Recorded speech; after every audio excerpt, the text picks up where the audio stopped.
नमस्कार। Vivek Agnihotri directed film the Kashmir files लगातार नए नए रिकॉर्ड बनाती जा रही है। लगभग सभी ट्रेड एक्सपर्ट्स की फिल्म पर नजर बनी हुई है। उन्हें उम्मीद है कि जल्द ही ये फिल्म 200 करोड़ का आंकड़ा पार कर लेगी।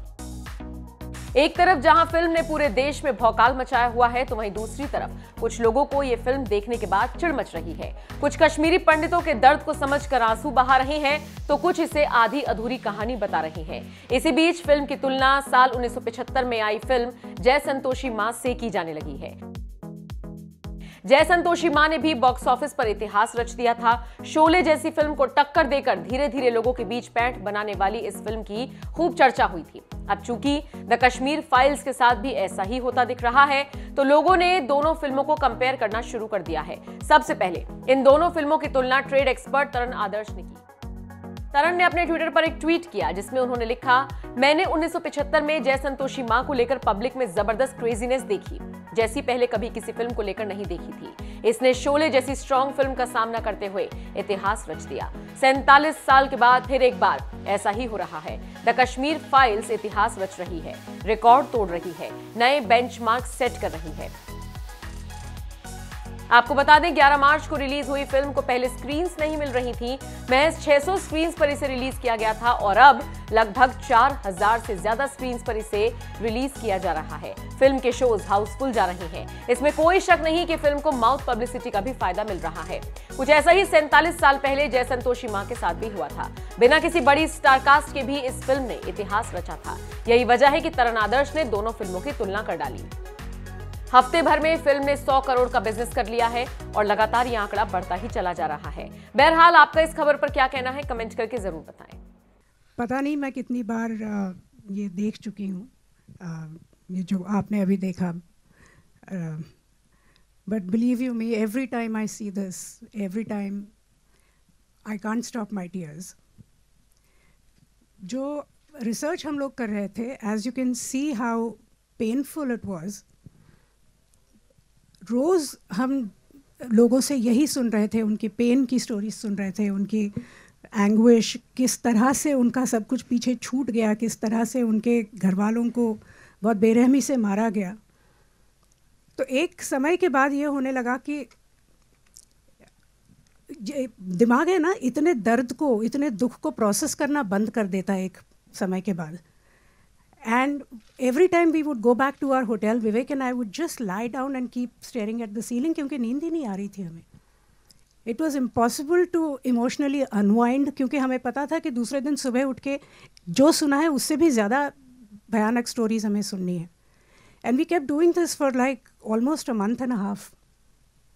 And after that, when I came back, I said it was impossible. At a point came when I told Vivek, मैं जा रही हूँ वापस।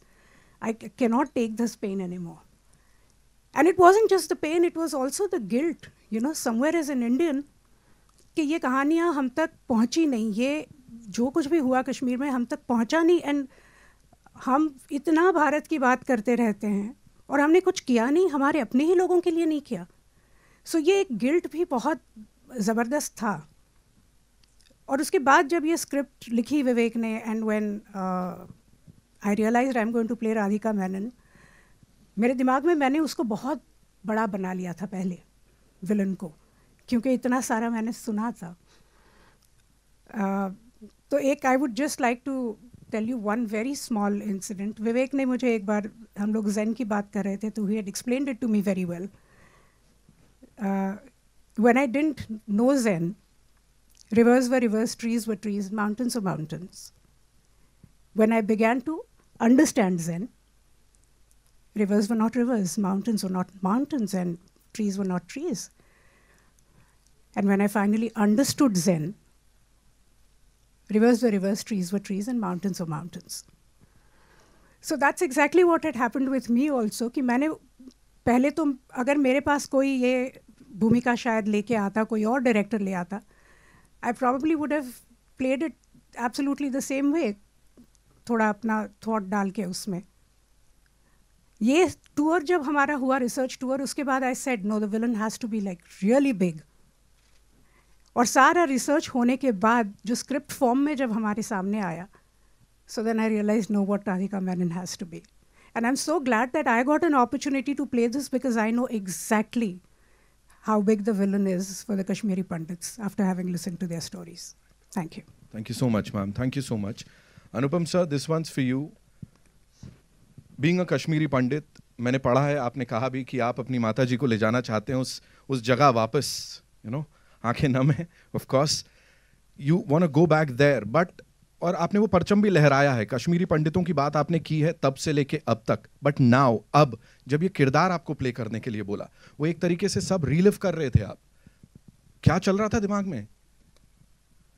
बहुत मुश्किल होता है उस किरदार को प्ले करना जो आपने महसूस किया हो, बिकॉज महसूस करना जो है when you are performing that as an actor, सिर्फ महसूस करना काफ़ी नहीं होता है, बिकॉज आपको एक फ़िल्म के दायरे में एक्टिंग करनी है। तो इस फिल्म के दो पहलू हैं, as an actor and as a person. तो जहाँ तक पर्सन की बात है, आप कितना भी महसूस कर लो, अगर वो एक्टर अच्छा नहीं है तो वो पर्दे पर उस दर्द को, उस तकलीफ़ को नहीं ला सकता है। महसूस तो हम सब लोग करते हैं, हम सब लोग दुख महसूस करते हैं, हम तकलीफ़ महसूस करते हैं, खुशी महसूस करते हैं, हंसते हैं, रोते हैं, but everybody can't act it out. It's a job of an actor to do that. So I want to separate two issues over here. One is that just because I'm a Kashmiri Pandit does not mean that I will be able to portray that pain brilliantly unless I can project what I'm feeling. जब विवेक ने मुझे पता लगा कि वो ये film कर रहे हैं और उन्होंने मुझे ये रोल दिया, और सबसे पहली बात जो इन्होंने मुझे बोली कि मैंने कहा इस कैरेक्टर का नाम क्या रखा है, तो इन्होंने कहा पुष्करनाथ। पुष्करनाथ मेरे पिताजी का नाम है, मेरे अपने पिताजी का। तो हम जब देहरादून पहुँचे इसकी शूटिंग करने के लिए, तो मिथुन जी और पुनीत और दर्शन ऑलरेडी शूटिंग कर रहे थे। अलग से एक फिल्म का माहौल ही कुछ अलग था, ऐसा लग रहा था कि कुछ बहुत ही इम्पॉर्टेंट फिल्म बन रही है, क्या हो रहा है, क्या सिचुएशन है। हम तो बाहर से आए थे, फ्लाइट से ऐड किए थे, रास्ते में खाना वाना खा के गए थे, and then it dawned on me what it is to be playing Pushkarnath, a simple normal human being जिसको कोई दुनिया की ऐसी चीज़ों का पता नहीं है।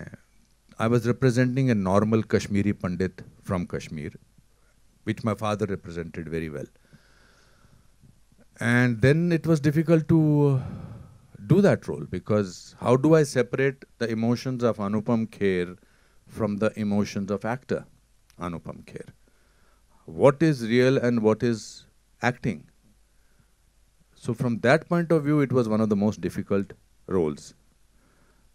He gets dementia, he does not know what is happening, he has to, and on top of it, I was doing scenes with Darshan, who was not on the same wavelength as a character of Pushkarnath. So it was a difficult job. Plus कहानी वो थी जो मैं सुन चुका था अपने रिश्तेदारों से, करीबी रिश्तेदारों से, मेरे मामा से, मेरी माँ से, और हम सब वो अंडर द रग उसको जब छुपाते हैं ना, जब तकलीफ बहुत ज़्यादा होती है तो उसको दबा के रखते हैं। That's why it turns into depression. But I'm so happy that Vivek, you and Pallavi, you made this film, because आप लोग तो बहुत सारी चीज़ों से जूझते हैं as journalist, but इस कमरे की खामोशी बताती है कि आज आपको भी कहीं तो झटका लगा है, and that is the biggest achievement I will say of the film, because when pain reaches other people, then half the job is done. So I think this is what this film has done.